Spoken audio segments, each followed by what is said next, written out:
नमस्कार मेरे प्यारे मित्रों।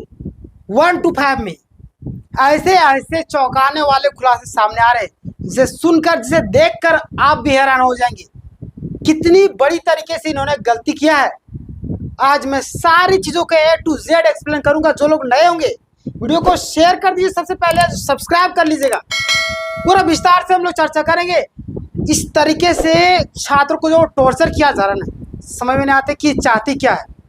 पूरा प्रक्रिया हम लोग लास्ट में देखेंगे। सबसे पहले देखिए, अभी आई 1 to 5 में कई सारे चौंकाने वाले खुलासे और विशेषकर रिजल्ट में बहुत बड़ी गड़बड़ी के सामने आ रही है। एसएसटी भाषा वाले और पारा शिक्षक विशेष ध्यान दीजिएगा। विशेषकर पारा वाले और भाषा वाले एसएसटी वाले के मैं क्यों ध्यान देने में, क्योंकि आपके साथ भी ऐसा हो सकता है। मैथ साइंस वाले के साथ में हुआ था, तो आज देखिए 1 to 5 वाले के साथ में भी हो रहा है। कल आपके साथ में भी होगा। अगर आवाज नहीं उठाएगा तो वो दिन दूर नहीं। जिस तरीके से हमारा भारत देश को गुलाम बनाया गया था, अंग्रेज धीरे धीरे लालच देकर हमारे लोगों को अपने अंदर मिला रहे थे, कुछ लालच देकर के, और कितने सालों तक राज किए। उसी तरीके से आज जेएसएससी जो शुरू में मैथ साइंस में गड़बड़ की, फिर इसमें भी कर रहे हैं, फिर अभी आने वाला जो बचा उसमें भी करें। तो अगर आगे नई बात को बढ़ाया गया, फिर देख लीजिएगा बहुत सारे लोगों को बुरा लगेगा कि हमारे रिजल्ट आएगा, आप हमारे बहका रहे, लोगों को बहका रहे। नहीं, मैं बहका नहीं रहा हूँ, रियलिटी बता रहा हूँ। समझिए पूरी बातों को। यहाँ पे मैं आपको दिखाता हूँ, सारी चीजें टाइपिंग करके मैं लाया हूँ। घबराना नहीं है।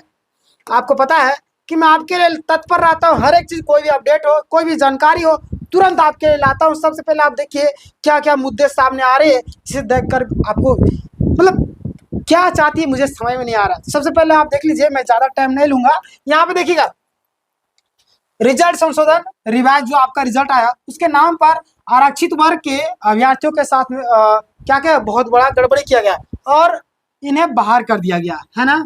बहुत सारे अभ्यर्थियों को, है ना, आरक्षित। पता है ना आपको। आगे हम लोग पूरा विस्तार से चर्चा करेंगे। अभी आपको आ जाएगा किनको क्या किया गया।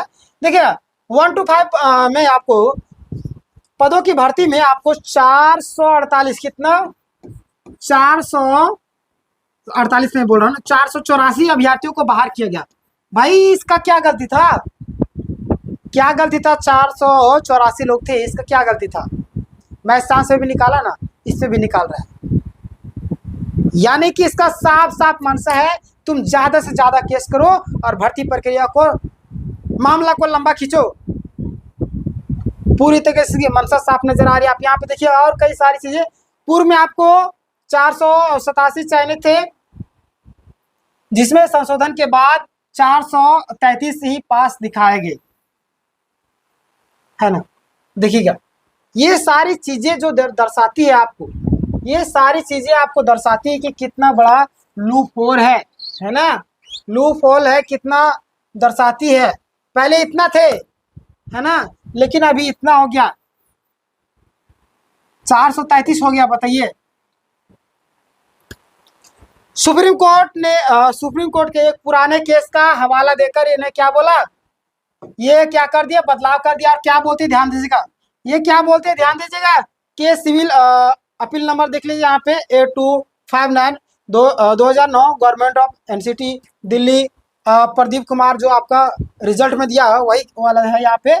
और इस केस के अनुसार यदि कोई उम्मीदवार रिजर्व कैटेगरी में आता है तो आता है, लेकिन उसकी मेरिट जनरल से बेहतर है, तो उसे जनरल में ही कंसीडर किया जाए। ये तो सही है, ये सही है। लेकिन यहाँ पे नियम सभी मामलों में लागू नहीं किया गया। यहाँ पे सभी मामलों में लागू नहीं किया। देखिए सिर्फ वही यानी कि सिर्फ इसी केस को चुनकर लागू किया गया, ऐसा आरोप है ना, ऐसा आरोप है। आगे देखिएगा, पूरा हम लोग विस्तार से चर्चा करेंगे। देखिएगा कई सारे मामले आपको यहाँ पे दिखेंगे, जैसे कि जेटेट में न्यूनतम आपको अंक 90 नंबर लाना था। कितना? 90, है ना, 90। लेकिन नहीं लाने वाले उम्मीदवार को जनरल में नहीं रखा गया। चलिए, ये भी सही था। आगे देखिएगा, ये भी सही था। आगे क्या बोले, भले वो मेरिट से ऊपर हो पर उन्हें रिजर्व में ही माना जाएगा। भाई देखिए यहाँ पे गड़बड़ कर दिया। भाई अगर मेरिट से ऊपर है तो क्यों रिजर्व में रखेंगे, क्यों रखेगी? आगे चलिए, आगे हम लोग बात करते। कई सारे सवाल है जो आपको जवाब देना है कमेंट में। देखिए इसके कारण कई लोग अनरिजर्व सीटों से बाहर हो गए। अब यही चीज अगर करना था ना भाई, यही चीज करना था तो शुरू में करते ना। आज वे सभी छात्र क्या करेंगे, क्या करेंगे, घर में सबको बोल दिया, रिश्तेदार को बोल दिया हमारा नौकरी लग गया, ये हो गया वो हो गया, सब पूरा खर्चा मिठाई मांग लिया होगा, मिठाई बंटवा दिए होंगे, अब वो डिप्रेशन के शिकार हो जाएंगे। हालांकि टेंशन नहीं लेना, आपके लिए भी कुछ ना कुछ सॉल्यूशन किया जा रहा है और मैं आपको नेक्स्ट वीडियो में जरूर बताऊंगा, यहाँ पे भी बताऊंगा, घबराना नहीं है। यहाँ पे देखिएगा, पारा शिक्षकों को उम्र सीमा में छूट मिली थी, लेकिन अब उस पर भी सवाल उठाया जा रहा है।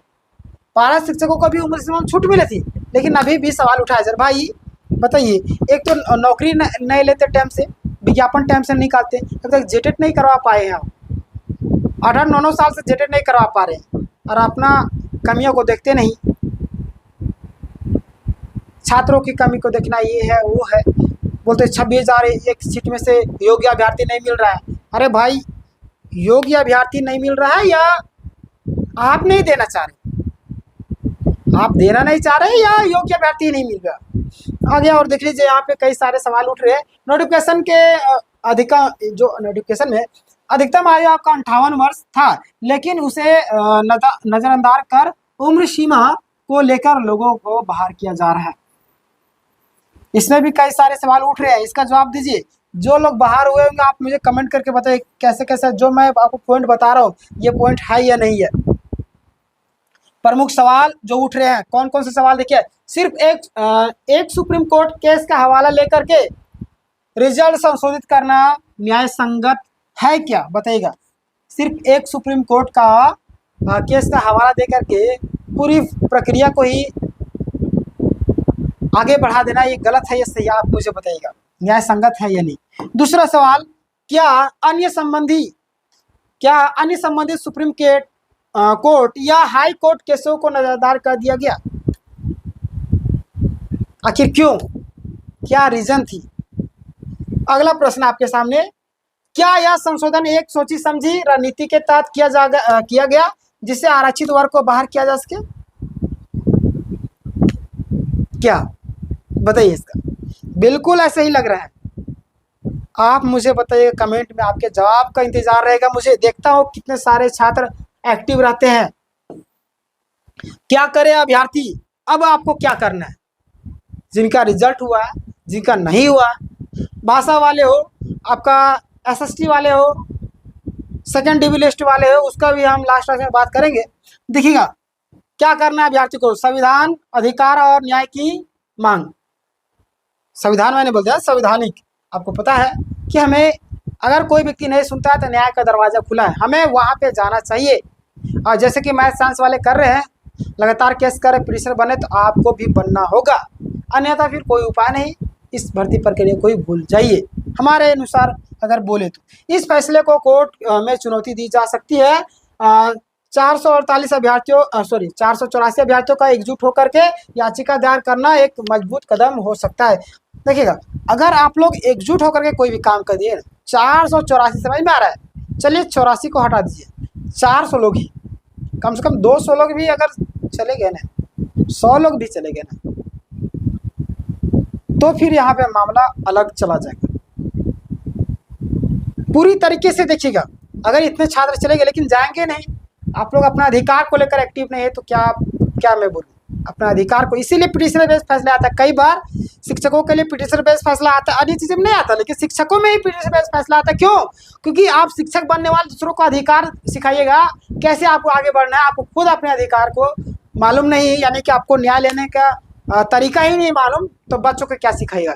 इसीलिए बार बार पिटिशनर बेस्ड फैसला आता है। झारखंड में कई बार आए हैं, हालांकि पिटिशनर बना एक जुए की तरह है, कई बार आ जाता है, कई बार नहीं आ जाता, कई बार सबों के लिए, कई बार आपके लिए भी आता है, लेकिन ज़्यादातर देखा गया पिटिशनर बेस्ड फैसला आ ही जाता है। तो जो नहीं बनते बोलते सर हमारे पिटिशनर बना दीजिए, इतना पैसा लीजिए। हम कहाँ से बनाएंगे पिटिशनर, जब फैसला आ गया तो। मतलब आपकी समझने की शक्ति देखिए, इसलिए बोलता हूँ कोई भी अपडेट है तो तुरंत अपडेट रहिए। जो लोग नए हैं सब्सक्राइब करके रखिए, वीडियो को शेयर कीजिए सबसे पहले। और देखिएगा, सुप्रीम कोर्ट और हाई कोर्ट के फैसलों पर अध्ययन। देखिए, अन्य मामलों में कोर्ट ने आरक्षित वर्गों के टॉपर्स को जनरल कैटेगरी में रखने की निर्देश दिए हैं। जैसे टीना डाबी का केस आपको पता है, ऐसे केसों को रेफर कर सकते हैं, है ना, अगला आपका सोशल और कानूनी समर्थन जुटाना, मीडिया, शिक्षक संघ, सामाजिक संगठनों का समर्थन भी आपको लेना पड़ सकता है। फिर जनप्रतिनिधियों को ज्ञापन देना, आरटीआई दाखिल करे, फिर आपका रिजल्ट संशोधन का आधार और प्रक्रिया जानने के लिए, है ना। फिर आखिरी बात आपको अंतिम में क्या मैसेज है ये भी ध्यान दे लीजिए। आखिरी बात आपके लिए क्या मैसेज है, ध्यान दीजिएगा। यह मामला केवल सरकारी नौकरी का नहीं बल्कि सम्मान का अवसर है और आरक्षण नीति की निष्पक्षता का भी है।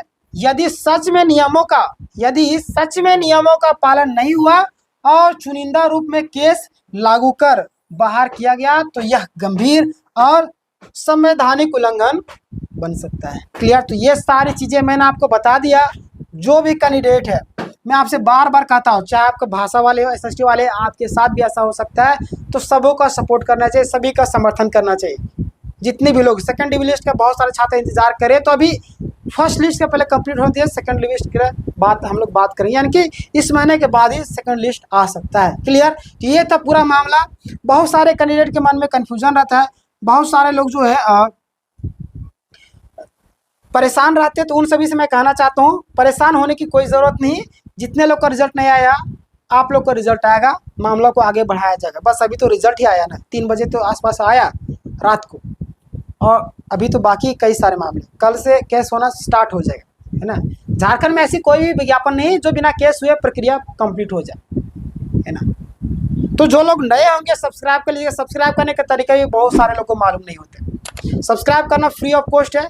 देखिए, आप जहाँ पे देख रहे हैं मोबाइल में, आपको राइट साइड में एक रेड बटन दिख रहा है, वहाँ पे सब्सक्राइब लिखा होगा, उसको दबा करके क्लिक कर दीजिएगा, वहाँ पे ब्लैक हो जाएगा। उसके बगल में घंटी का आइकन है, उसको भी दबा कर, ये करना बिल्कुल फ्री है।